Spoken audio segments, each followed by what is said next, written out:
Entonces, quería decir esto. Uno de los motivos por el cual yo creo que Dios permitió eso, que quede registrado los errores, es para decirnos que incluso ellos fallaron. ¿Y cómo no vamos a fallar nosotros? Ahora, no podemos pasarnos al otro extremo y decir, bueno, total, ellos también. No, porque no es esa la actitud. Uno trata de hacer las cosas bien ante Dios.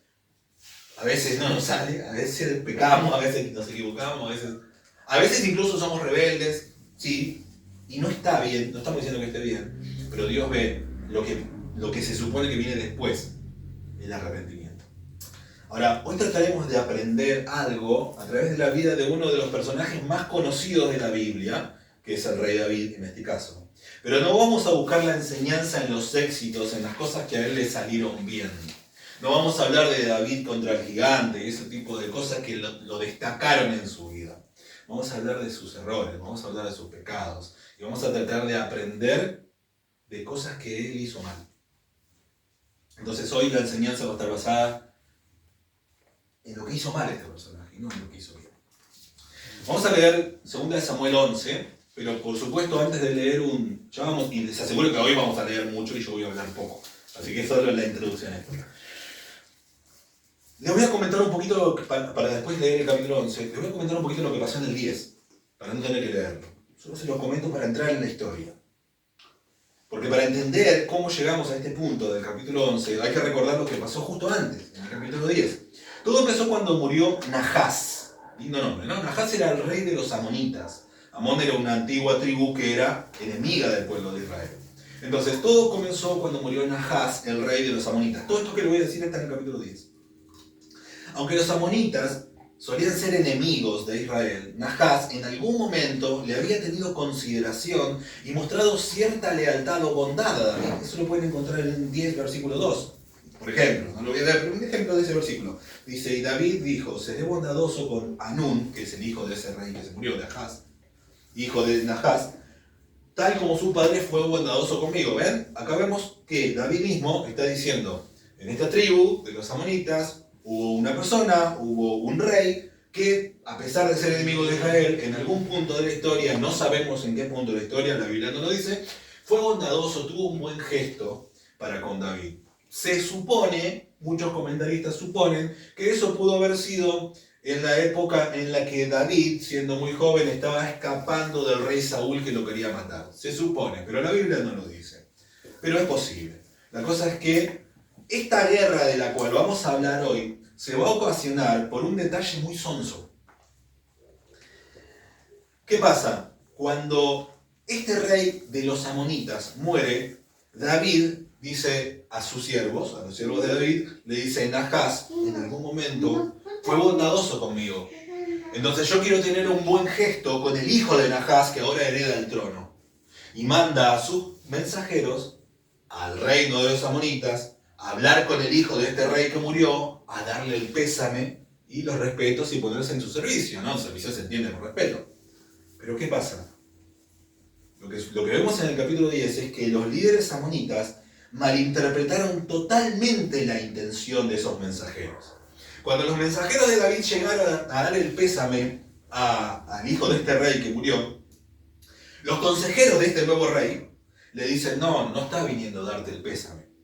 Está mandando sus mensajeros para reconocer la tierra, época de conquistas, y después tomarla, invadirnos. Y este rey lo creyó, se creyó ese cuento. Entonces, ¿qué hizo? Agarró a los mensajeros, dice que les rapó la barba por la mitad, lo cual entre los judíos es una falta de respeto tremenda, y le cortó la ropa a la altura de las caderas. O sea, ellos usaban tipo túnicas largas, se entiende, imagínense qué pasa si lo cortás hasta acá arriba, ¿no? Y así los devolvieron al reino de Israel, totalmente avergonzados y humillados. Pero fíjense cuál había sido la intención de David, enviar a sus consejeros ¿para qué? Para tener un buen gesto. Pero un mal consejo llevó a que este rey tome una mala decisión. ¿En qué termina todo esto? Y me ahorré un montón que escribir acá. ¿En qué termina todo esto? ¿O qué ocasiona todo esto? Una guerra. Porque cuando los consejeros de David llegan así, no sé si heridos, pero llegan así avergonzados, con las ropas rotas, dice que ellos sintieron vergüenza, los mensajeros, sintieron vergüenza de entrar al reino, al palacio de esa manera, porque era humillante. Y dice que el rey David les permitió quedarse un tiempo, creo que en Jericó, no recuerdo bien. Le dijo, bueno, quédense hasta que les crezca la barba y puedan volver. Pero esto a David le encendió la sangre. Entonces, ¿qué pasó? Eso ocasionó una guerra contra los amonitas. Y ahí entramos, en este preciso momento, es que comienza esta historia que vamos a leer ahora. Todo lo que vamos a leer es una guerra ocasionada por esa mala interpretación de un buen gesto de David. Vamos a leer del capítulo 11, versículo 1 al versículo 5 por ahora. Dice, aconteció que en la primavera, por ahí tienen alguna palabra diferente, si sienten que se confunden, escuchen acá y listo, porque eso es otra traducción. Dice, aconteció que en la primavera, al tiempo cuando los reyes salen a la batalla, David envió a Joab, y con él a sus siervos y a todo Israel. Y destruyeron a los amonitas, y sitiaron a Rabá. Rabá era la capital de los amonitas. Pero David permaneció en Jerusalén. Al atardecer David se levantó de su lecho y se paseaba por el terrado de la casa del rey, y desde el terrado, desde la terraza, vio una mujer que se estaba bañando. Y la mujer era de aspecto muy hermoso. David mandó a preguntar acerca de aquella mujer y alguien dijo, ¿no es esta Betsabé, hija de Eliam? La mujer de Urías, y Hitita es una nacionalidad de Eteo. David envió mensajeros y la tomaron. Y cuando ella vino a él durmió con ella. No durmieron juntos. Él durmió con ella. ¿Entiendes?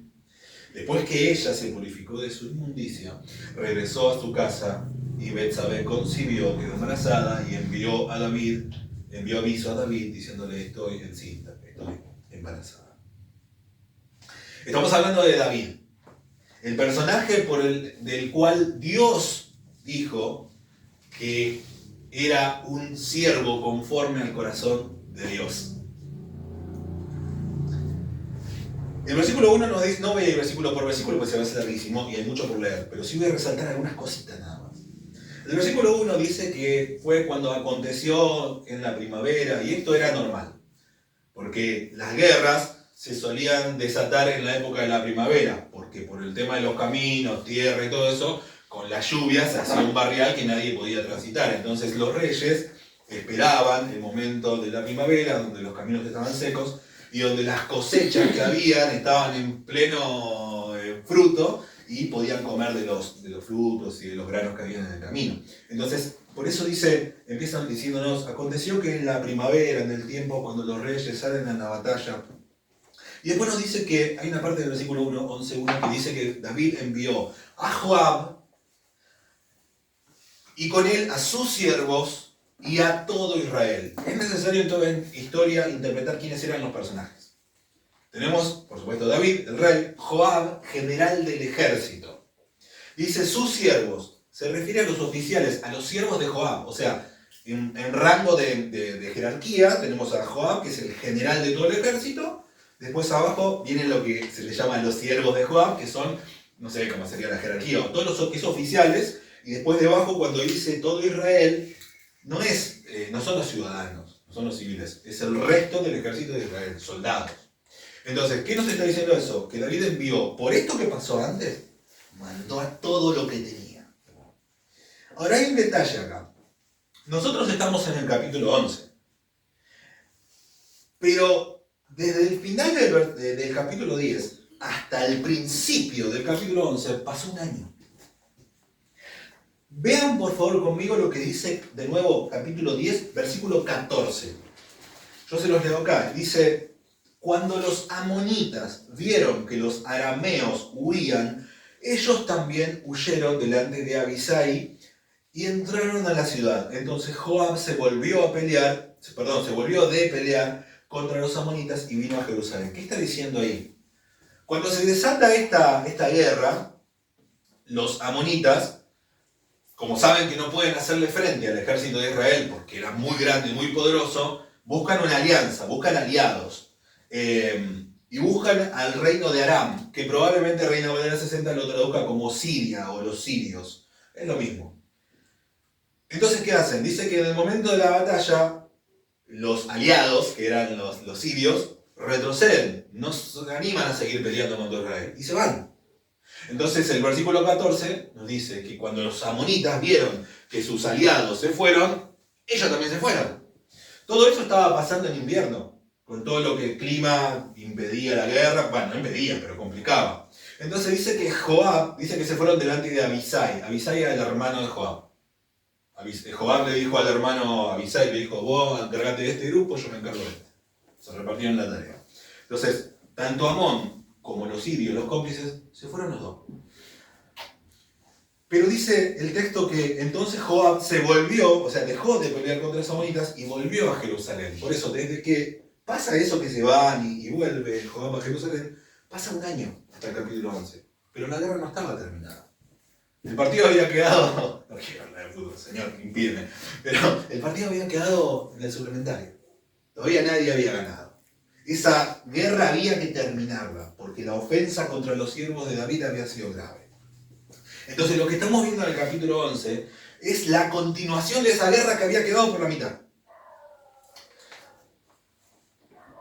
Entonces, dice que, sí, volviendo al 11, dice que destruyeron a los amonitas, el versículo 1, dice que destruyeron, se terminó la guerra, o sea, ganaron, destruyeron a los amonitas, sitiaron Rabá, que era la capital de la ciudad de los amonitas, pero dice que David se quedó en Jerusalén. En todo ese tiempo, en todo lo que pasó, David no estuvo presente, se quedó en Jerusalén. O sea que mientras sus soldados soportaron mucho tiempo peleando por su vida y cumpliendo las órdenes recibidas, David decidió quedarse en la comodidad de su palacio. Ellos se estaban matando y David estaba lo más tranquilo en su palacio. Quiero aclarar algo para ser justo con David. No era la costumbre de David hacer esto. No era la costumbre de David. De hecho, más adelante, creo que el capítulo 18 de 2 de Samuel, es el mismo pueblo o el mismo ejército de Israel que llega un momento que le dice, no, ya David estaba grande, le dice, no vengas ya a la guerra con nosotros, porque vos vale más que todos nosotros. Así que quédate en tu lugar y nosotros pelearemos. O sea, David no era de tener esta actitud de, bueno, vayan ustedes, yo me quedo. No, pero esa vez lo hizo. Y yo sé que muchos conocen esta historia y dicen, ya sé dónde vas a ir. No sabe dónde vas a ir. Desde el terrado, dice el versículo 2, desde el terrado vio a una mujer que se estaba bañando. Che, ¿cómo puede ser que desde la casa de David se pueda ver a alguien bañándose? El terreno de Jerusalén era un terreno montañoso. Y las casas a veces estaban más altas que la otra. De hecho, el palacio donde David estaba se elevaba por encima de todas las casas. Aún así, che, ¿y cómo? ¿La ve bañando? ¿Qué? ¿Se ve dentro del baño? No tenían la privacidad que nosotros teníamos. Culturalmente, algunos sí. Pero algunos comentaristas afirman de que en su cultura, algunas casas, algunas personas se bañaban en el patio. Entonces es muy posible que esto haya pasado. Bueno, de hecho lo es porque está escrito, ¿no? Pero se entiende, era algo frecuente. Pero dice que David la vio bañándose. Y esto y yo menos mal que no hay niños, o por lo menos un poquito más grande, porque vamos a hablar de temas medio delicados, pero ¿por qué se estaba bañando? ¿Porque estaba sucia? ¿Saben que no? Aparentemente no era un baño porque estaba sucia, porque un baño diario. A causa del terreno montañoso, bueno, ya lo dije, se podía llegar a ver eso. Pero dice que se estaba bañando. Salteemos un poquito y vean lo que dice el versículo 4. David envió mensajeros y la tomaron un poquito más adelante, después que ella se purificó de su inmundicia. Cuando habla de que se purificó de su inmundicia, no está hablando de que se bañó porque había estado con David. El término inmundicia estaba referido, entre ellos, a el periodo menstrual de la mujer.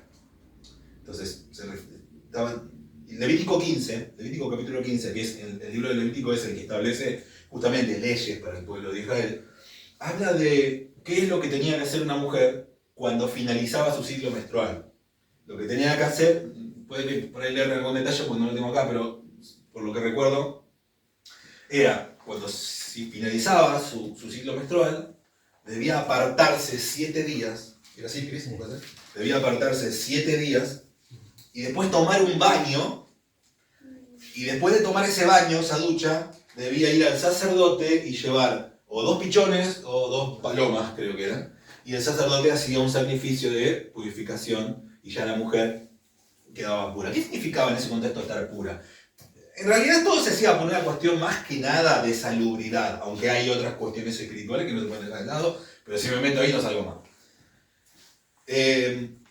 Entiendan que una persona, en este caso estamos hablando de una mujer, pero si un hombre tocaba un muerto pasaba lo mismo. Siempre que se habla de alguien puro o impuro en aquella época, eso le privaba de un montón de cosas. O sea, no podía tener contacto con otra persona, no dar la mano, no sé, nada. Porque todo lo que esa persona tocaba era como, se creía que se la contaminaba ceremonialmente y no podían ir al templo, bueno, no había templo, ya época sí, pero incluso antes cuando todavía no estaba, el templo del primero lo hizo Salomón, no podían ir a adorar, porque primero se tenían que purificar. Entonces, es toda una cultura hebrea, ¿sí? Pero entonces, para ellos era muy importante el tema de los rituales de purificación. ¿A qué voy a esto? Yo quiero volver acá al 11. ¿A qué voy con esto? El versículo 4 nos habla de que después que se purificó de su inmundicia. ¿Saben qué indicio nos da esto muy claro? Que el baño que ella se estaba dando antes no era un baño porque estaba transpirada. Se estaba haciendo un baño de purificación, parte de ese ritual que debía hacer. Che, ¿qué tiene de importante todo este detalle? ¿Saben qué tiene de importante? Que lo que estamos por ver adelante es un embarazo. Ese versículo 2 nos está dando un dato importante. Voy a ser claro acá, para ahorrar tiempo. Eso demuestra de que antes de que esté con David, ella no estaba embarazada. Ella había terminado de menstruar y todavía no había, y recién después de eso estuvo con David. O sea que el niño que van a nacer no es de David, perdón, no es de su marido, es de David, claramente. Entonces ese dato está ahí porque es importante, por lo que se viene ahora. Versículo 5, vamos a la parte donde ella le da el informe, le manda el test a David, ¿no? Después de que ella, a ver, no lo encuentro, versículo 5, y Betsabé consiguió y envió y avisó a David diciéndole, estoy encinta, estoy embarazada. Nosotros no podemos acá ser tampoco muy suaves con David, porque el versículo 3 y 4 nos dice que él vio a esa mujer, se encaprichó, palabra que estoy poniendo yo, ¿no? Pero como que se encaprichó con ella, aunque sabía que eso que iba a hacer no era correcto, se encaprichó con ella, averiguó, y aun cuando le informaron de que esa mujer era casada y lo que iba a hacer estaba mal, aún así decidió que hacerlo. O sea, David sabía que esa mujer era casada. Y no solo esa mujer era casada, sino que era la esposa de uno de sus mejores soldados. Los soldados de Israel tenían una especie de grupo de élite, de fuerza principal, la mejor, el grupo, no sé, el SWAT, el grupo Geoff de ellos, que se les llamó los valientes de David, que eran aproximadamente 30, no tengo bien el número, pero aproximadamente 30. Pero que no eran cualquiera, eran los mejores, los más fieles, los más leales, los mejores guerreros. Dentro de esos 30 estaba Uría. David hizo eso con la mujer de uno de sus mejores y más fieles soldados, que en ese momento estaba peleando la guerra por él. Y en el versículo 5 vemos que, después de todo eso, Betsabé le manda a decir, David, estoy embarazada. Ahora, para ese momento, David, con aproximadamente 50 años de edad, tenía muchas esposas y concubinas, pero se había encaprichado con poseer una mujer que no le correspondía y que además era la esposa de uno de sus mejores y más fieles soldados. Como dije antes, ¿por qué no lo leí? Quien estaba en ese momento peleando y jugándose la vida por él. David era un rey a quien Dios había encargado impartir justicia y ejecutar a los criminales, especialmente, hermanos, a los adúlteros, de acuerdo con la ley de Dios, por ejemplo, en Deuteronomio 22:22. Que por cierto, dice, que después cuando vemos el caso de Jesús, cuando defiende a la mujer que estaba en adulterio, Deuteronomio 22:22 mandaba a que cuando había un caso comprobado de adulterio, no tenía que morir la mujer, tenían que morir los dos. Pero David, volvamos a esto, David era la persona que ahí, en ese lugar, estaba puesta por Dios para impartir justicia. Y era David que la estaba violando, me refiero a la ley, ¿no? Estaba violando la ley. El método, ahora veamos versículos 6 y vamos a leer hasta el 26. Llegaré hasta donde el tiempo me lo permita, aunque hoy le voy a pedir permiso un poquitito más. No, yo también. Versículos 6 al 26. Más.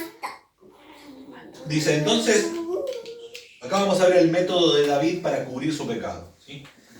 Entonces David envió a decir a Joab, al general. No se pierdan esta parte que cuesta seguir el hilo, pero es muy importante.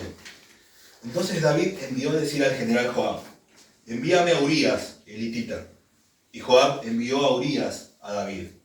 Cuando Urías vino a él, David le preguntó por Joab, por el pueblo y por el estado de la guerra. Llega Urías ante David y David le dice, che, ¿cómo van las cosas allá? ¿Cómo está el general? ¿Van ganando, van perdiendo? ¿Cómo van las cosas? Después, versículo 8, después dijo David a Urías, desciende a tu casa, anda a tu casa y lava tus pies. Lava tus pies era una forma de decir, anda a descansar, ¿sí?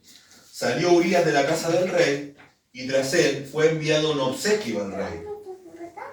Perdón, un obsequio del rey. Lo manda a la casa y mientras él está saliendo del palacio, mientras Urías está saliendo y supuestamente yendo a la casa, dice que David le manda un regalito. Llévate un regalo de paso.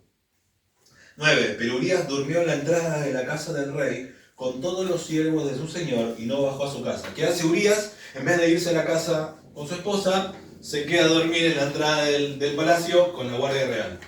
Se queda de guardia. En el destacamento, no me sale. En el cuartel. 10. Cuando se lo contaron a David, le dijeron, David, Urías no bajó a su casa, no fue a la casa. David dijo a Urías, ¿no has venido de hacer un viaje? ¿Por qué no bajaste a tu casa? Urías le respondió a David, escuchen la respuesta del soldado. El arca, Israel y Judá están bajo tiendas, y mi señor Joab y los siervos de mi señor acampan a campo abierto. ¿He de ir yo a mi casa para comer y beber y acostarme con mi mujer? Por su vida y la vida de su alma, rey, que no haré tal cosa.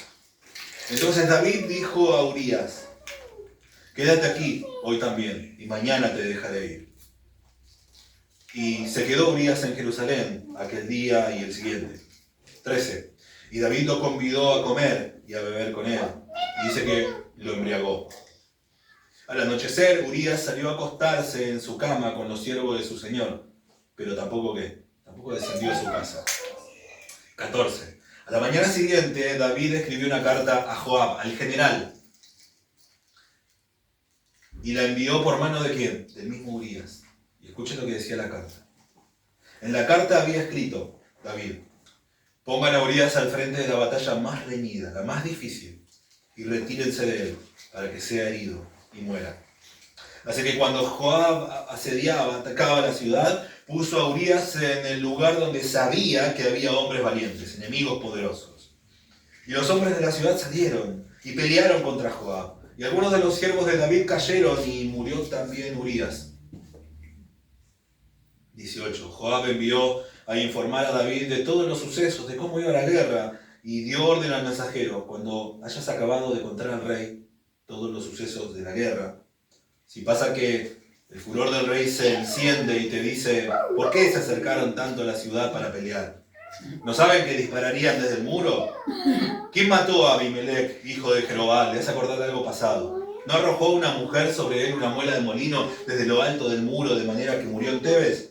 ¿Por qué se acercaron tanto al muro? O sea, si cuando va el mensajero y le cuenta todo esto, si te dice eso el rey, entonces vos le dirás, también tu siervo Urías, el hitita, ha muerto. ¿Por qué? Porque en definitiva, a esta altura del partido, lo que más le importaba a David no era la guerra, era su reputación. Entonces, como que esto aplacaría la muerte, porque no se murió solo Urías, murieron muchos soldados por culpa de esto. 22. Partió pues el mensajero y llegó e informó a David todo lo que Joab le había enviado a decir. Y el mensajero dijo a David, los hombres prevalecieron contra nosotros y salieron al campo contra nosotros, pero los rechazamos hasta la entrada a la puerta. Imagínense esa parte. El ejército de Israel está atacando la ciudad y los amonitas salen de su palacio propio y salen a pelear contra Israel y se encuentran en el medio del campo, y a medida están luchando en el medio del campo, prevalece, va ganando Israel y los empiezan a acorralar contra su propio castillo amonita. Pero ¿qué pasa? Cuando se acercan y los llevan hasta el castillo amonita, los flecheros desde arriba del muro empiezan a matar soldados, y entre ellos muere Urías. ¿Dónde estaba? 18. Joab envió a informar a David todo lo que pasó. 22, vamos al 22. Partió pues el mensajero, llegó e informó a David todo lo que Joab había enviado a decir, y el mensajero le dijo a David: los hombres prevalecieron. Bueno, vamos a saltar una parte. 24, pero los arqueros tiraron contra sus siervos desde la muralla, esto que le decía, y algunos de los siervos del rey han muerto. Hasta ahí le estaba mencionando la muerte de los otros. Y también su siervo Urías, el hitita, ha muerto. 25. Miren la reacción de David. Entonces David dijo al mensajero: así le dirás a Joab: no tengas pesar por esto, porque la espada devora tanto a uno como al otro. Haz más fuerte tu combate contra la ciudad y destrúyela. Y tú, mensajero, aliéntalo. Al oír la mujer de Urías que su marido Urías había muerto, hizo duelo por su marido. Cuando pasó el luto, David mandó a traerla a su casa y ella fue su mujer. Y dio a luz a un hijo. Pero lo que David había hecho fue malo a los ojos del Señor. David, el hombre conforme al corazón de Dios, haciendo esto.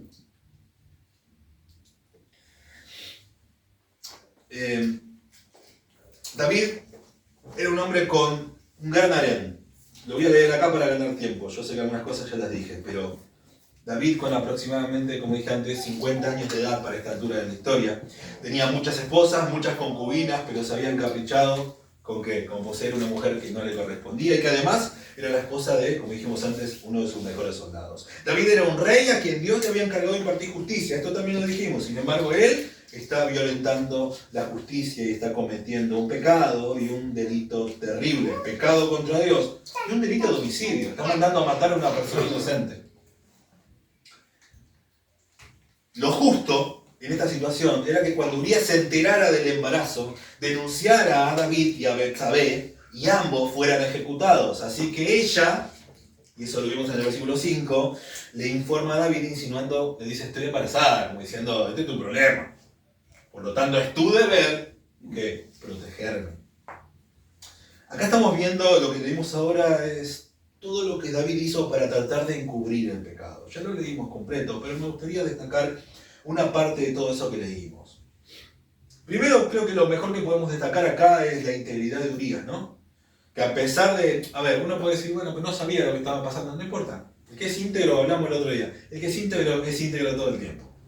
Y cuando David le ofrece algo que era correcto, algo bueno: anda a tu casa, descansá, está con tu esposa, haz vida de familia. Urías dice: no, porque yo... y no es exagerado, son códigos de honor. Urías dice: mis compañeros están peleando, jugándose la vida, y yo voy a ir a mi casa a disfrutar las comodidades mientras mis compañeros están matando allá. Hermano, ¿quién estaba haciendo eso? David. Tenía que dar el ejemplo, pero acá el ejemplo lo está dando Urías. Y no lo hizo. Ni siquiera emborrachándolo pudieron hacer de que Urías peque contra Dios y contra sus hermanos de esa forma. ¿Qué tuvieron que hacer? Matarlo. Así que tenemos que destacar la integridad de Urías, en contraste con la actitud tramposa, criminal e insensible del rey David. David envió a Urías a llevar una carta que era su propia sentencia de muerte. ¿Hay algo más bajo que eso? No solo voy a matar a mi compañero, a mi hermano, a mi mejor soldado, sino que como sé que él no va a abrir la carta, yo le pongo ahí en la carta la sentencia de muerte para que él mismo la entregue. ¿Hay algo más bajo que eso? El rey David. El hombre que según la Biblia, el hombre conforme al corazón de Dios. Lo estoy matando, David, ¿no? Pero acá podemos sacar una enseñanza breve, que no es la final, pero es breve y viene bien. Hermanos, tratar de encubrir las consecuencias de las malas decisiones con otros pecados, o sea, por ejemplo, preocuparme más por lo que otros piensen de mí que por lo que Dios dice acerca de mi pecado, demuestra falta de arrepentimiento. Y eso mismo fue lo que hizo David. Él no estaba arrepentido por lo que había hecho, me refiero a Betsabé. Él estaba preocupado. ¿Por qué? Porque no quería que nadie se entere de lo que había hecho con Betsabé. Y no es lo mismo estar arrepentido que estar preocupado. Y su forma de arreglar las cosas empeoró más la situación. En nuestro código penal hay un delito que se llama, un agravante, mejor dicho, que se llama criminis causa, que es cuando una persona comete un delito, por ejemplo robo, y para encubrir ese delito comete otro delito. Va a robar y lo mata. Bueno, esto es lo mismo. Él había cometido un pecado, adulterio, pero para que nadie se entere del pecado, comete ahora que homicidio y traición y todo lo que le puedas dar. Entonces, tratar de encubrir las consecuencias de nuestras malas decisiones cometiendo otros pecados no demuestra que estamos arrepentidos por lo que hicimos, demuestra que solamente nos preocupa que la gente se entere de lo que hicimos. Y ese es el problema que en esta parte de la historia David está teniendo. A David le importa a él y le importa su reputación. Acompáñenme a capítulo 12, ahí nomás, del 1 al 24. Lo voy a leer rápido y solo un comentario. Acá tenemos al profeta Natán, que era el profeta de aquella época. No estaba en la escritura, Dios hablaba por medio de los profetas, ya no es así, ahora solamente Dios habla por medio de la escritura, ya no hay profetas. Pero en ese tiempo sí. Entonces el Señor envió a Natán a David, y Natán vino a él y le dijo, escuchen la corrección que el profeta le va a hacer al rey. Le cuenta una historia. Le dice, había dos hombres en una ciudad. El uno era rico y otro era pobre. El rico tenía muchas ovejas y vacas, pero el pobre no tenía más que una corderita, que él había comprado y criado, la cual había crecido junto con él y con sus hijos. Comía de su pan, bebía de su copa y dormía en su pecho. Y era como una hija para él. Pero vino un viajero a visitar a ese hombre rico. Y este hombre rico no quiso tomar de sus ovejas y de sus propias vacas para preparar la comida para el caminante que había venido a él, sino que lo que hizo fue, tomó la corderita de ese hombre pobre y la preparó y se la dio a comer al hombre que había venido a visitarlo. Versículo 5 dice, y se encendió la ira de David en gran manera contra aquel hombre, y dijo a Natán, vive el Señor, que ciertamente el hombre que hizo esto merece morir, y debe pagar 4 veces por la cordera, porque hizo esto y no tuvo compasión. Entonces Natán dijo a David, tú eres aquel hombre. Así dice el Señor, Dios de Israel. Y le dice a David, yo te ungí rey sobre Israel. Te libré de la mano de Saúl. Yo también entregué a tu cuidado la casa de tu Señor y las mujeres de tu Señor, y te di la casa de Israel y de Judá, y si eso hubiera sido poco, te hubiera añadido muchas cosas como estas. ¿Por qué has despreciado la palabra del Señor, haciendo lo malo ante sus ojos? Has matado a espada a Urías elitita, has tomado su mujer para que sea mujer tuya, y a él lo has matado con la espada de los amonitas. Ahora pues, dice Dios a David, la espada nunca se apartará de tu casa, porque me has despreciado y has tomado la mujer de Urías elitita para que sea tu mujer.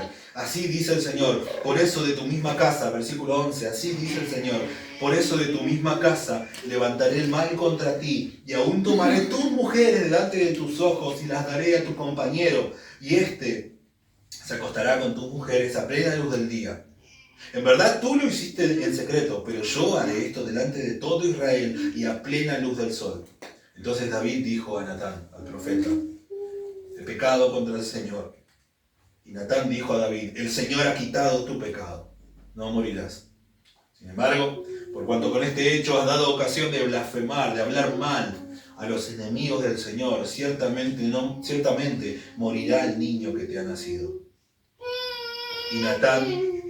Y Natán regresó a su casa. Entonces el Señor hirió al niño, y es un tema delicado, y después si quedan dudas lo hablamos en otro momento.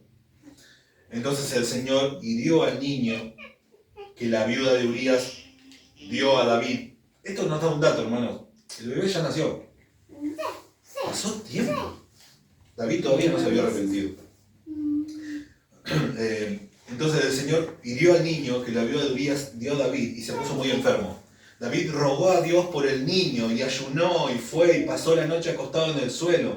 Los ancianos de su casa se pusieron a su lado para levantarlo del suelo, pero él no quiso y no comió con ellos. Sucedió que al 7º día el niño, versículo 18, murió. Los siervos de David temían informarle que el niño había muerto, porque ellos decían, si cuando el niño todavía estaba vivo, le hablábamos y no nos escuchaba, ¿Cómo podemos decirle ahora que el niño ha muerto? Puede hacerse daño, se puede matar. Pero viendo David que sus siervos susurraban entre sí, comprendió que el niño había muerto y dijo a su siervo, ¿ha muerto el niño? Y sus siervos dijeron, ha muerto. Entonces, miren la reacción de David cuando se entera que el niño ha muerto. Dice, entonces, versículo 20, entonces David se levantó del suelo, se lavó, se perfumó, se ungió y se cambió de ropa. Entró en la casa del Señor, escuchen esta parte, entró en la casa del Señor y adoró. ¿Te imaginas? Se murió tu hijo. ¿Te vas al culto ese día? Entró en la casa del Señor y adoró. Qué ejemplo, ¿no? Después vino a su casa y cuando pidió, le pusieron comida delante y comió. Así que sus siervos le dijeron, ¿qué es esto que ha hecho? Mientras el niño vivía, usted ayunaba y lloraba, pero cuando el niño murió, se levantó y comió pan. Y David respondió, mientras el niño aún vivía, yo ayunaba y lloraba, porque me decía, ¿quién sabe si el Señor tendrá compasión de mí y el niño viva? Pero ahora que ha muerto, ¿por qué he de ayunar? ¿Podré hacer que él vuelva? Yo iré a él, pero él no volverá a mí. Entonces David consoló a Betsabé, su mujer, ya a esa altura, y vino a ella y se acostó con ella, y ella dio a luz un hijo, y escuchen esto, y le puso por nombre Salomón. ¡Wow! Dios no deja castigado a sus siervos y a sus hijos para siempre, ¿eh? Yo sé que estoy leyendo un montón, pero nunca lo hago. Además, siempre hablo más de lo que leo. Pero esta historia es compleja. Porque es una cadena de consecuencias a donde quiero llegar. Hermanos, el arrepentimiento, porque ya hablamos anteriormente, en el capítulo 11 nos habla del pecado de David. Capítulo 12 nos habla del arrepentimiento de David. Ya lo matamos, por eso ya le dimos duro a David. Pero vamos a reconocer esta parte. El arrepentimiento de David, que es lo que leímos ahora. El arrepentimiento de David fue genuino en ese momento. Y el perdón de Dios fue inmediato. Pero ¿cuándo fue genuino el arrepentimiento de David? Cuando recién pecó con Betsabé. Cuando vio nacido al niño y se dio cuenta que ese niño no tendría que haber nacido. No. Cuando el profeta de Dios le expuso la palabra. Es lo único que nos puede llevar a un arrepentimiento genuino. Uno puede tener cargo de conciencia, temor a que te vean, temor a que la gente se entere de lo que hiciste, pero eso no es arrepentimiento. Eso es preocupación, como dijimos antes. Pero ahora David está arrepentido y le dice a Natán, yo pequé contra el Señor. Y Natán, siendo profeta, se da cuenta de ese arrepentimiento genuino y él le dice de parte de Dios, bueno, Dios ha perdonado tu pecado. Y Dios perdona. Cuando el arrepentimiento es genuino, perdona, pero repito, cuando el arrepentimiento es genuino, perdona. Una coma que cambia un montón, ¿eh? Cuando el arrepentimiento es genuino, es que Dios perdona. Pero ¿cuándo es el arrepentimiento genuino? ¿Cuándo es un arrepentimiento genuino? ¿Cómo puedo yo saber si realmente me arrepentí? ¿Es solamente reconocer lo que dice esta mano? Ya dijimos que no. Entonces yo necesito saber en la práctica de mi vida, ¿cómo hago para saber si realmente me arrepentí? Con lo que viene después. Miren, hay algo que a mí me encantó de lo que leímos recién, en el versículo 20, cuando dice que David, después de lavarse, comer, todo eso, dice que va a la casa del Señor y lo adoró. ¿Sabe qué significa eso, el gesto de David, de adorar al Señor en medio del velatorio de su hijo muerto? Reconocer que el castigo que recibió es justo. Dijo, Señor, lo que pasó me duele, no me gusta, lo que está pasando no me gusta, pero yo asumo mi pecado, reconozco mi pecado, me arrepiento y sé que tu ira para conmigo y el castigo y las consecuencias de lo que estoy viviendo es justicia. Decía el doctor R.C. Sproul, algo así como cuando hablaba de justicia y gracia. La justicia es para todos. La justicia es algo que Dios le otorga a todos. La gracia es algo que Dios no le debe a nadie, se le otorga a quien quiere. Pero la justicia implica de que si Liliana fue víctima de un robo, la justicia defienda a Liliana. Pero si Liliana fue la que cometió el robo, la justicia castiga a Liliana. Entonces no podemos nosotros decir que Dios es justo y sin embargo no aceptamos que Dios permita que existan las consecuencias de nuestro pecado. Porque las consecuencias de nuestro pecado revelan su justicia. Hermanos, voy a saltear lo que viene ahora porque quiero más o menos acomodarme con el tiempo. Vamos bien igual. Pero algunas de las consecuencias, quiero meterme un poquito en algunas de las consecuencias de lo que pasó con David. Y si retroceden conmigo imaginariamente un poquito atrás, todo esto empezó con el malentendido de un rey, ¿se acuerdan? No habría habido guerra. Pero más allá de eso, David no estaba haciendo lo que debió estar haciendo, acompañando al ejército. Miren, 2 Samuel 13, del 1 al 22. ¿Me ayudas, Cris? ¿Tenés que leerlo? 13 del 1 al 22. Sí. Dice así. Después de esto, aconteció que Absalón, hijo de David, tenía una hermana muy hermosa, que se llamaba Tamar, de la cual se enamoró Amnón, hijo de David. Amnón, disculpe. Y Amnón estaba tan atormentado a causa de su hermana Tamar que se enfermó, porque ella era virgen, y le parecía difícil a Amnón hacerle cosa alguna. Pero Amnón tenía un amigo que se llamaba Jonadab, hijo de Simea, hermano de David. Y Jonadab era un hombre muy astuto, y éste le dijo: hijo del rey, ¿por qué estás tan deprimido día tras día? ¿No me lo contarás? Estoy enamorado de Tamar, hermana de mi hermano Absalón, le respondió Amnón. Entonces Jonadab le dijo: acuéstate en tu cama y finge que estás enfermo, y cuando tu padre venga a verte, dile: te ruego que dejes que mi hermana Tamar venga y me dé algún alimento para comer, y que prepare la comida delante de mí, para que yo la vea y la coma de su mano. Amnón se acostó y se fingió enfermo cuando el rey vino a verlo. Amnón dijo al rey: te ruego que venga mi hermana Tamar y haga 2 tortas delante de mí para que yo coma de su mano. Y David envió mensaje a Tamar a su casa, diciendo: ve ahora a la casa de tu hermano Amnón y prepárale la comida. Fue pues Tamar a la casa de su hermano Amnón, y él estaba acostado, y ella tomó la masa, la amasó, hizo tortas delante de él y las coció. Y tomando la sartén, la sirvió delante de él, pero él rehusó comer. Y Amnón dijo: que salgan todos de aquí, y todos salieron de allí. Entonces Amnón dijo a Tamar: trae la comida a la alcoba para que yo coma de tu mano. Y Tamar tomó las tortas que había hecho y las llevó a su hermano Amnón a la alcoba. Cuando ella se las llevó para que comiera, él le echó mano y le dijo: ven, acuéstate conmigo, hermana mía. Pero ella le respondió: no, hermano mío, no abuses de mí, porque tal cosa no se hace en Israel.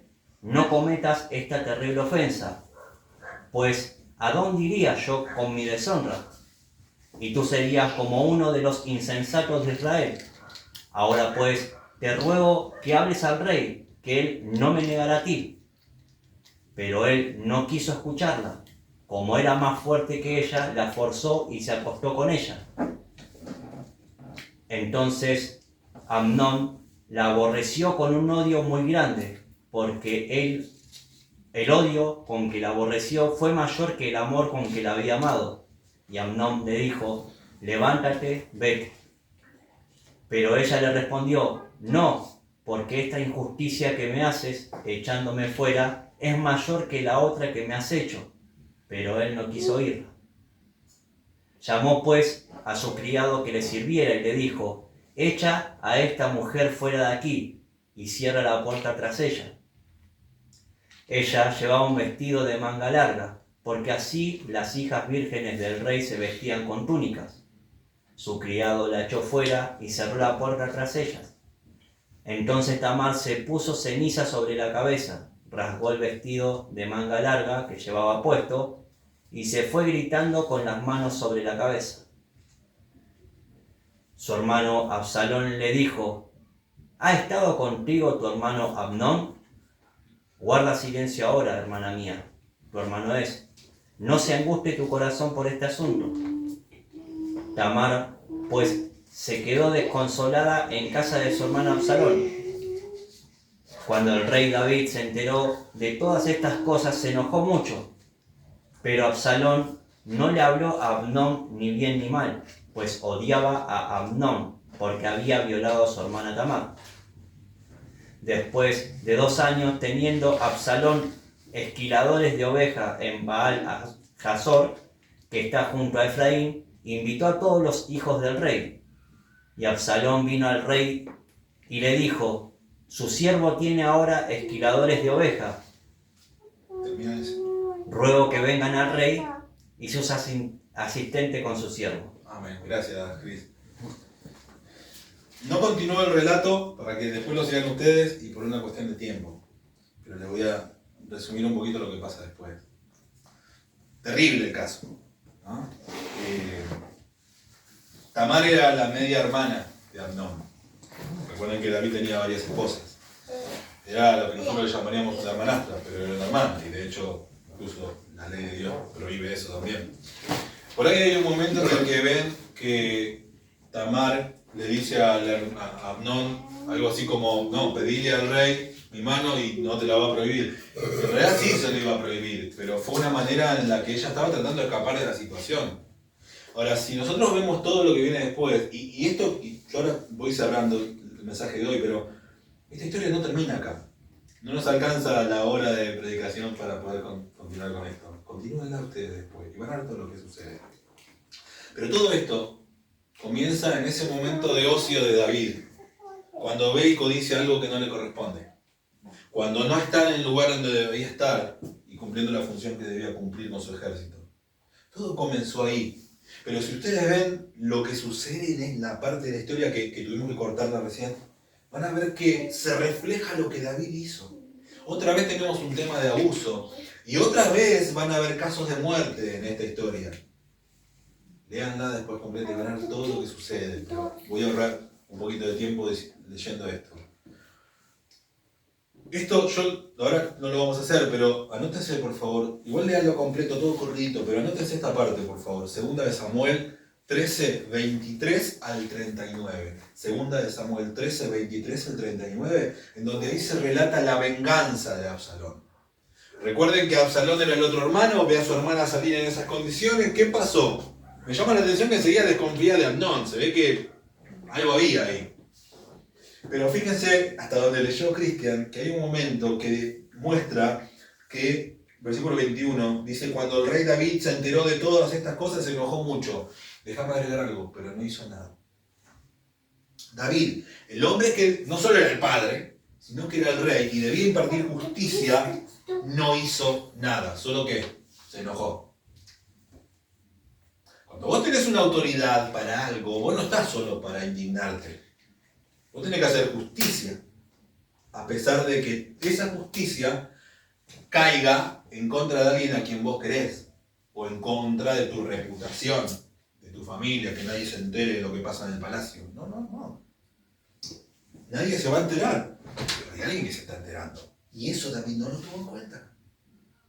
Todas esas pequeñas cositas llevaron a una historia terrible. Mirá, desde el día, que es lo que van a leer después en tu caso ustedes cuando lean esa parte que falta. Desde el día que su hermana fue abusada por Amnón, Absalón comenzó a acumular rencor y deseos de venganza. Pasaron 2 años hasta que pudo encontrar, lo que estaba leyendo Cris, hasta que pudo encontrar el momento ideal. Cristian llegó a leer hasta acá. Planeó una reunión, una excusa, pero una reunión en donde invitó a todos los hijos de David, a todos los hermanos y hermanastros de él. Y entre esos hijos, ¿quién? Amnón, al que había abusado de Tamar. Y ordenó a sus siervos a que lo mataran. ¿No te hace acordar a mandando la carta a David, maten a... Para ver todo un reflejo de lo que David había hecho. David había pecado gravemente con Betsabé y Urías había hecho cómplice David había pecado gravemente con Betsabé y Urías y había hecho cómplice de su pecado a otras personas, a Joab, a los soldados que estaban ahí. Ahora, David se había arrepentido y a esto quería llegar, y este es el mensaje de hoy. David se había arrepentido. ¿Y Dios qué? Y Dios lo había perdonado. Pero las consecuencias del pecado pasado estaban afectando su presente y el de su familia. Tal como Dios le había dicho por medio del profeta, por ejemplo, en 2 Samuel 12:10, que lo leímos antes, Dios le había dicho, ahora pues la espada nunca se apartará de tu casa. A esto quería llegar al mensaje de hoy, y de hecho el mensaje de hoy se llama decisiones pasadas que afectan mi presente, o pecados pasados que afectan mi presente, o lo que sea, pero que quedó en el pasado y de lo cual Dios me perdonó, pero sin embargo hay consecuencias. ¿Cómo puede ser? ¿No es que Dios me perdonó? ¿Cómo puede ser que esté sufriendo las consecuencias? Este es el corazón del mensaje de hoy. Dios efectivamente lo había perdonado. Se lo dijo el profeta, Dios te perdonó, pero estaba pagando las consecuencias. En poco más de 2 años, escuchen esto, en poco más de 2 años, su hijo recién nacido murió. Su hija fue abusada. Uno de sus hijos, ya convertido en abusador, fue asesinado por su otro hermano, quien ahora desea vengarse de su padre, y la cosa sigue, porque después él va a perseguir a David, David va a tener que huir y pasa un montón de cosas. Toda una seguidilla de cosas, de consecuencias por un pecado pasado que Dios lo había perdonado, y sin embargo las consecuencias estaban presentes. Así que hermanos, no hay dudas de que los acontecimientos que siguieron al pecado de David con Betsabé muestran con claridad que, aunque Dios lo perdonó, las consecuencias temporales del pecado alcanzaron a toda su familia y a su presente. En 2 Samuel 15, Absalón llevó adelante una conspiración cuidadosamente planificada. Durante años fue ganándose el favor del pueblo hasta que finalmente se proclamó rey en Hebrón. Dice que se ponía en las puertas de la ciudad, donde la gente entraba y salía, y se enteraban de que alguien necesitaba que el rey le haga justicia por alguna cuestión, y él decía, sin decir quién era realmente, decía, pero qué bárbaro este rey, si yo fuera rey yo sí te haría justicia, yo haría esto y aquello. Y la gente como decía, che, qué buen pastor este, ¿no? Che, qué buen presidente este, qué buen rey. Y así se fue ganando la confianza, hablando mal del otro. Pero se fue ganando la confianza de la gente, y así armó una conspiración en contra del rey. Hasta que finalmente él mismo se proclamó rey en ese lugar, en una tierra llamada Hebrón. La rebelión fue tan fuerte que David tuvo que abandonar Jerusalén para evitar otra guerra, una guerra ahora dentro de la ciudad. El rey que antes había conquistado la capital, ahora se veía obligado a huir de ella, humillado y perseguido por su propio hijo. La rebelión alcanzó uno de sus momentos más vergonzosos en 2 Samuel 16, 20 al 22, que ese sí lo voy a leer. 2 Samuel 16, 20 al 22. Dice, entonces Absalón dijo a Ahitofel, que era un consejero muy reconocido. Absalón dijo, el vengador, dijo a Ahitofel, a un consejero muy reconocido de la época, den ustedes su consejo, ¿qué debemos hacer? Y Ahitofel respondió a Absalón, lléguese, se entiende, ¿no? Mantén relaciones, a las concubinas de su padre, a quienes él ha dejado para guardar la casa. Entonces todo Israel sabrá que usted ha hecho odioso, ha afrentado, ha avergonzado a su padre, y las manos de todos los que están con usted se fortalecerán, va a ganar más confianza. 22. Levantaron pues una tienda en el terrado, en el mismo lugar en donde David había codiciado a Betsabé. Está pasando esto. Levantan una tienda en el terrado para Absalón, y él se acostó con las concubinas del rey David, de su padre, a la vista de todo Israel. Dios le había dicho, lo que vos hiciste en privado, yo lo voy a hacer a plena luz del día, delante de todos. Era eso. Así que siguiendo el consejo de Ahitofel, Absalón estuvo con las concubinas de David. Finalmente, en 2 Samuel 18, la rebelión termina con una derrota del ejército rebelde y con la muerte de otro hijo de David, en este caso Absalón. Aunque David había ordenado expresamente a Joab y le pidió que no lo mataran, que le tuviera misericordia, Joab desobedece y lo encuentra atrapado en una situación y termina clavándole 3 dardos en el corazón. otra pérdida en la familia y en la vida de David. Che, qué mala onda el mensaje de hoy. Qué bajón, ¿no? ¿Saben? La victoria militar se transformó para David en un profundo dolor. ¿A qué victoria militar me refiero? Su propio hijo Absalón rebelándose contra el rey, esos peleando con este caso contra Absalón, llegan a ganar, pero sin embargo David vuelve a perder otro hijo. Ahora ya no a manos de los amonitas, sino de su propio ejército. Pónganse en la piel de David en ese momento, no es imposible. Pero lo que está viviendo, lo que una desobediencia pasada a lo que Dios manda puede ocasionar en el futuro. Y no solo nuestra vida, sino nuestra familia. Dice que, lejos de celebrar el fin de la guerra, el rey David lloró desconsoladamente, está escrito ahí, exclamando estas palabras, cuando lo ve muerto a su hijo, Absalón. Dice, hijo mío, Absalón, hijo mío, Absalón, ¿quién me diera haber muerto yo en tu lugar? Estas escenas reflejan el alto costo que el pecado puede dejar en la vida de un creyente. El perdón de Dios es completo, pero las consecuencias de nuestras decisiones pueden extenderse por muchos años y afectar a quienes nos rodean. Y cierro con esto, hermanos. La exposición a la palabra de Dios, dada en forma oral por el profeta Natán, fue lo que despertó en David un arrepentimiento genuino. ¿Y saben lo que hizo David después de hablar con el profeta Natán? ¿A vos que te gustan los salmos? Y a mí también me gustan los salmos. Escribió esto. Exactamente, ¿no? Escribió el Salmo 51. Yo me lo traje acá porque esta es una traducción dinámica que se llama traducción de lenguaje actual. Escuchen lo que David escribió después de que el profeta Natán le mostró su pecado. Dios a través del profeta. Y yo me pregunto, la Biblia no lo dice, si esto no lo habrá hecho en el momento que dice la Biblia que fue a la casa de Dios y adoró. No lo sé. Pero ¿no será que esta es lo que él usó para adorar a Dios? Escuchen las palabras de un David arrepentido. Dios mío, tú eres toda bondad. Ten compasión de mí. Tú eres muy compasivo. Había muerto su hijo. Tú eres muy compasivo. No tomes en cuenta mis pecados. Quítame toda mi maldad. Quítame todo mi pecado. Sé muy bien que soy pecador y sé muy bien que he pecado. A ti, y solo a ti he ofendido. He hecho lo malo en tu propia cara. Tienes toda la razón. Tienes toda la razón al declararme culpable. No puedo alegar que soy inocente. Tengo que admitir que soy malo de nacimiento y que desde antes de nacer ya era un pecador. Tú quieres que yo sea sincero, por esto me diste sabiduría. Escuchen, tú quieres que sea sincero, no que sea inteligente. Dios quiere que sea sincero con Dios. Eso es una relación personal con Dios. Lo otro es religiosidad. Dios quiere que seamos sinceros con Él. Señor, hice esto y esto. Tú quieres que sea sincero. Por eso me diste sabiduría.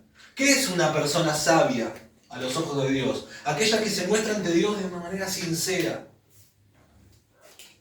Quítame la mancha del pecado, dice David, y quedaré limpio. Lava todo mi ser y quedaré más blanco que la nieve. Ya me hiciste sufrir mucho. Devuélveme la felicidad. No te fijes en mi maldad, ni tomes en cuenta mis pecados. Dios mío, no me dejes tener malos pensamientos. ¿Cómo empezó eso en el terrado de David? Con malos pensamientos. Cambia todo mi ser. No me apartes de ti. No quites de mí tu Santo Espíritu. Dame tu ayuda y tu apoyo, enséñame a ser obediente y así volveré a ser feliz. ¿Cómo, David? Siendo obediente. A los pecadores les diré que deben obedecerte y cambiar su manera de vivir. Señor y Dios mío, Dios de mi salvación, líbrame de la muerte y entre gritos de alegría te daré gracias por declararme inocente. Abre mis labios y te cantaré alabanzas. Yo con gusto te ofrecería animales para ser sacrificados. Yo con gusto daría algo, no sé, una gran ofrenda. Pero eso no es lo que quieres, eso no te complace. Termina diciendo David, para ti la mejor ofrenda es la humildad. Tú, mi Dios, tú no desprecias a quien con sinceridad se humilla y se arrepiente. Eso es el arrepentimiento de David. Hoy la palabra de Dios nos enseñó que el perdón de Dios es completo, pero las consecuencias de nuestros pecados pasados muchas veces siguen afectando nuestro presente. Entonces, la pregunta final es esta, hermano. ¿Qué podemos hacer con eso?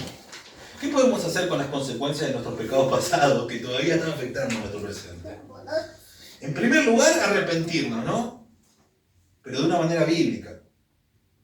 El arrepentimiento genuino, como dijimos antes, pero voy a repetir porque este es el final de hoy. El arrepentimiento genuino no es sentir vergüenza por lo que hicimos, tampoco es sentir tristeza, y eso es parte del arrepentimiento genuino, pero no es todo. Mucho menos es preocuparnos por el qué dirán las personas. Ese pensamiento de qué dirán las personas puede llevarnos a hacer lo mismo que David hizo, cometer un pecado para tapar el otro. No quiero que nadie se entere, entonces comete este otro pecado que lo tapa. Y eso solamente agrava más la situación. ¿Sabe qué hace? Patea el problema para más adelante. Hasta que un día se convierte en una bomba que no sabemos cómo desactivar. La palabra arrepentimiento, yo sé que todos lo saben esto, la palabra arrepentimiento proviene de un término griego, pronunciado metanoia, y que significa cambio de dirección. Sabemos eso. Cambio de dirección. Estoy yendo para allá y el arrepentimiento me dice que yo tengo que cambiar la dirección de mi vida en la que estaba caminando, cómo estaba haciendo las cosas.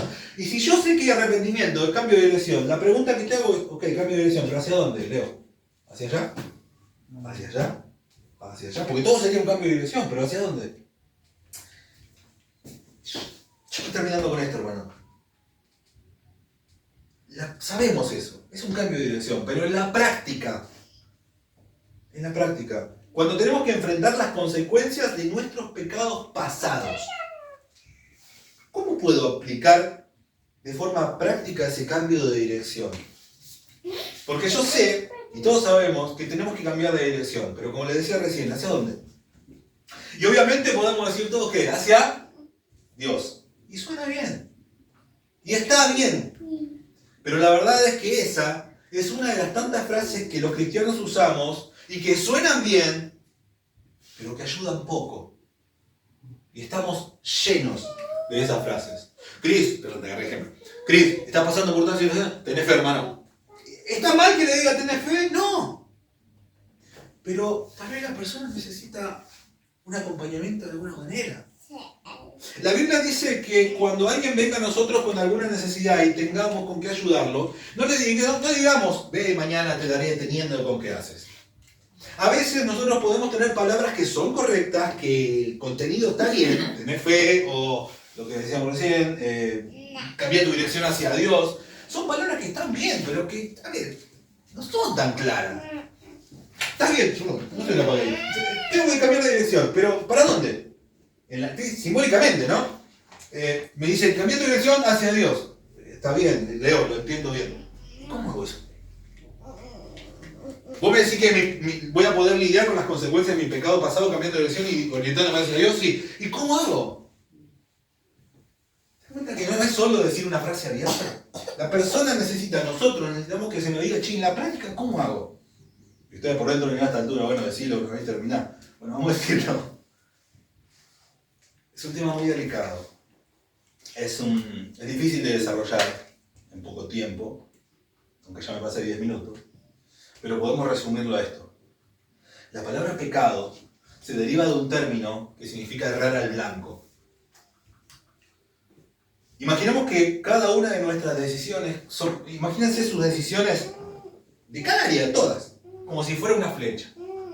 Ustedes sacan una flecha, están por tomar una decisión, la colocan en el arco y ¡zac!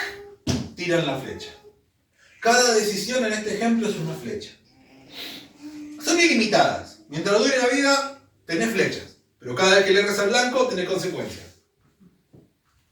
Imaginemos que cada una de nuestras decisiones es como si fueran flechas. Cuando tomamos una decisión basada en la palabra de Dios, la flecha ¡pac! Se clava en el blanco.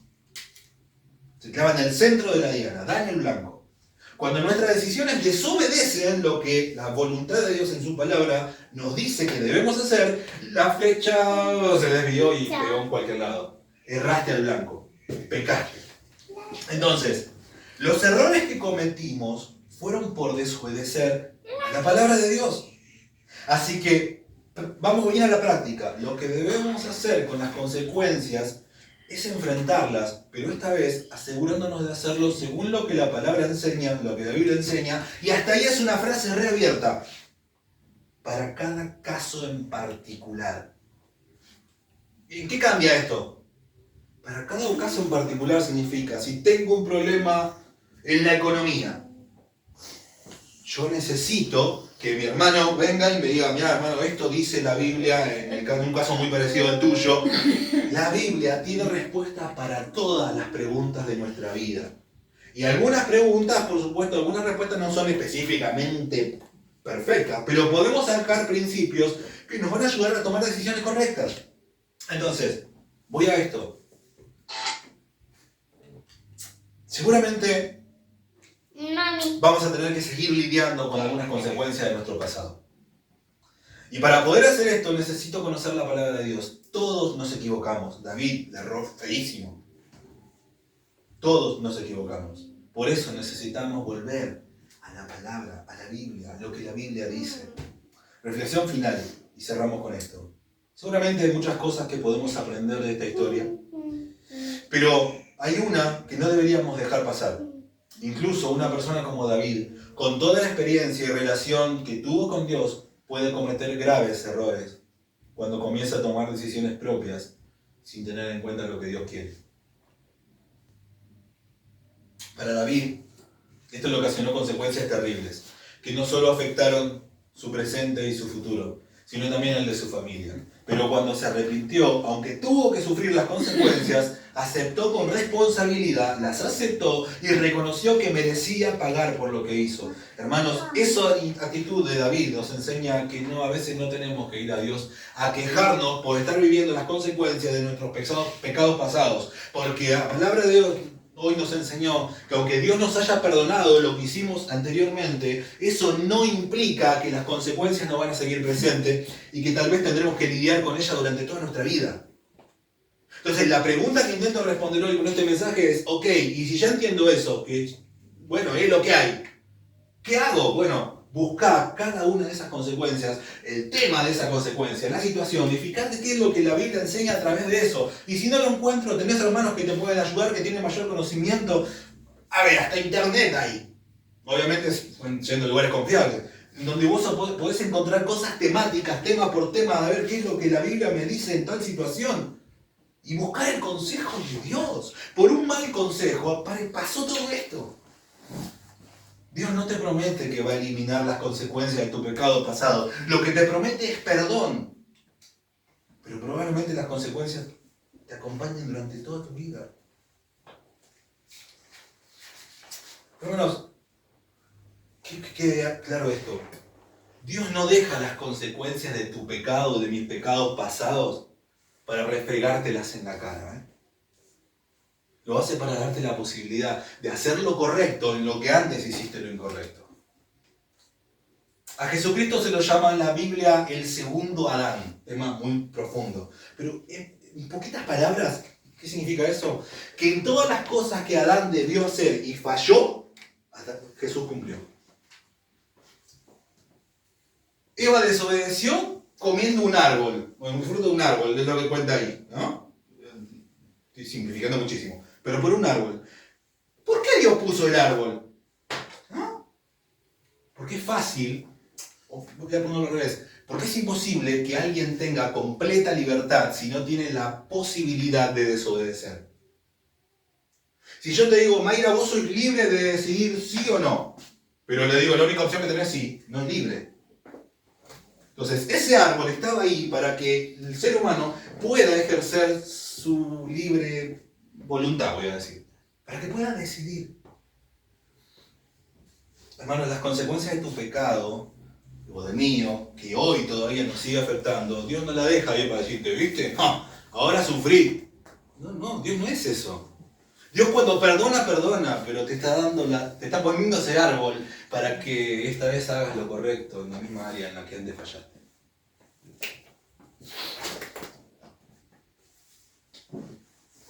En el Salmo 51 David mostró que lo más valioso para él no era su reino, sino su relación con Dios.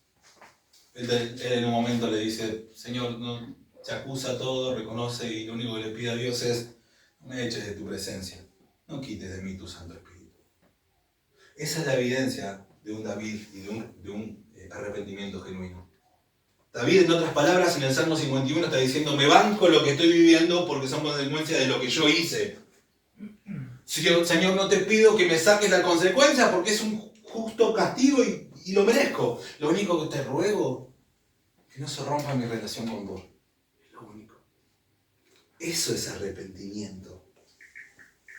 No tapar un pecado con otro. Todos como David tenemos la capacidad de pecar. Por supuesto, no ese nivel de gravedad, ¿no? Pero pregunto, ¿tenemos la capacidad de arrepentirnos como Él lo hizo y aceptar las consecuencias de nuestros pecados pasados como un resultado justo y enfrentarlas con la verdad aunque nos haga sufrir más como Él lo hizo? La evidencia de un arrepentimiento genuino es soportar esas consecuencias enfrentándolas, ya no con mi forma de pensar, con mi astucia humana, con mentiras, con métodos no bíblicos, sino con lo que Dios manda en su palabra, repito esa parte, para cada caso en particular. Nuestra tarea es buscar en la Biblia el consejo para decidir qué hacer en cada cosa y en cada situación que nos toca enfrentar.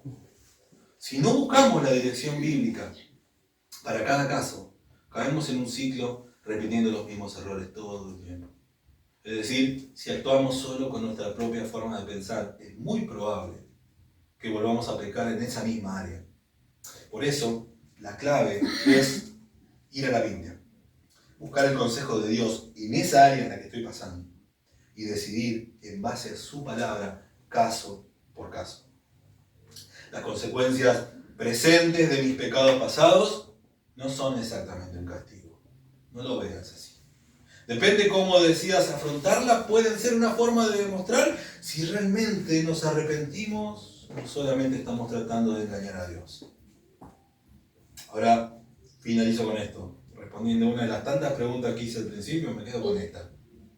¿Por qué motivo Dios permitió que los fracasos de sus siervos queden registrados en la Biblia? ¿Se acuerdan que habíamos empezado con eso? Acá está la respuesta. 1 Corintios 10, 11 y 12 dice esto. Estas cosas les sucedieron como ejemplo y fueron escritas como enseñanza para nosotros, para quienes ha llegado el fin de los siglos. Por tanto, el que cree que está firme, tenga cuidado, no sea que caiga. De los errores también se aprende. Oramos.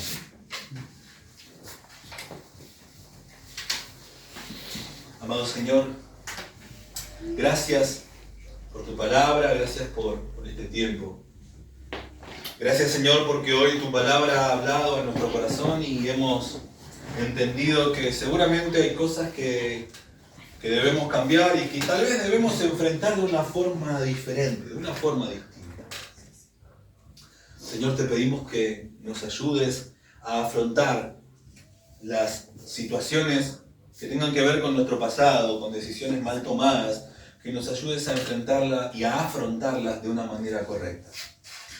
Padre, hoy hemos entendido de que algunas cosas pueden estar en nuestro presente complicando un poquito las situaciones y que son consecuencias de malas decisiones tomadas antiguamente, cuando no estábamos buscando lo que tu palabra expresa en tu voluntad.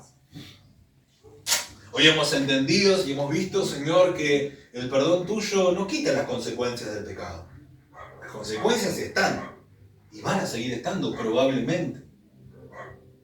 Lo que cambia es que ahora tengo la oportunidad de actuar de una manera distinta en la misma área en la que antes fallé. Pero para actuar de una manera correcta, yo necesito recurrir a tu sabiduría y no a la mía. Como orábamos con un hermano el otro día, citando el proverbio, de que no descansemos en nuestra propia prudencia. Y no es ser malo, no está mal ser prudente. La prudencia es una característica positiva. Lo que la palabra de Dios nos manda es: no hagas las cosas con tu sabiduría, hacelas con la sabiduría de Dios. Fíjate de quién está recibiendo consejo y qué tipo de consejo está recibiendo, lo cual son dos cosas diferentes. Un consejo para tu vida solamente puede hacerte bien cuando está correctamente basado en la palabra de Dios. Y digo correctamente porque hay muchas cosas que pueden estar sacadas de contexto. Es tu responsabilidad verificar si lo que se está enseñando y el consejo que se te está dando es realmente bíblico. Y que algo sea bíblico no es que esté en la Biblia. Porque la Biblia también dice y fue y se ahorcó, pero se refería a algo que Judas hizo, no a algo que tenemos que hacer. Que algo sea bíblico es que esté diciendo lo mismo que la intención de Dios tiene cuando permitió que se escriba en la Biblia. Un conocimiento bíblico, una enseñanza bíblica, tiene que estar acompañada por la intención y el contexto correcto. Amado Señor, queremos adorarte en este tiempo. Queremos, Señor, bendecir tu palabra, tu nombre. Y agradecerte por todos, sobre todas las cosas, Señor, por tu gracia. Que es inagotable, Señor, para nosotros en medio de tanto pecado. Te adoramos, Señor. Una fuente que lava toda iniquidad de sus heridas, fluye el más dulce manantial, grita disculpas, perdona toda mi maldad.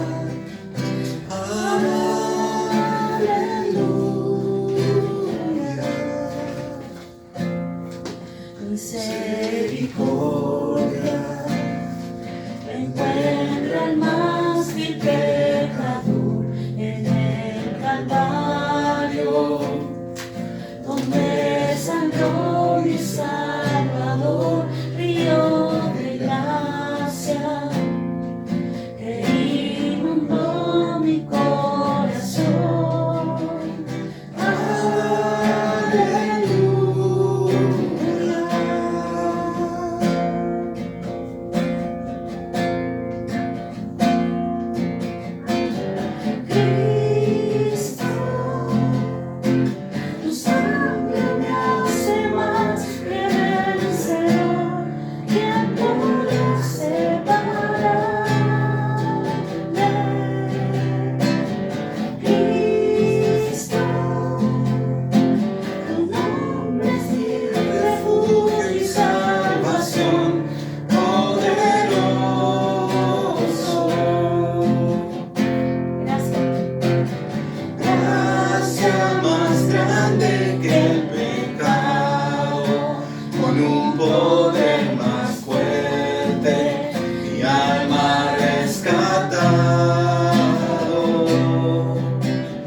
permitido, Señor, reunirnos una vez más, congregarnos en tu nombre y rendirte culto a ti.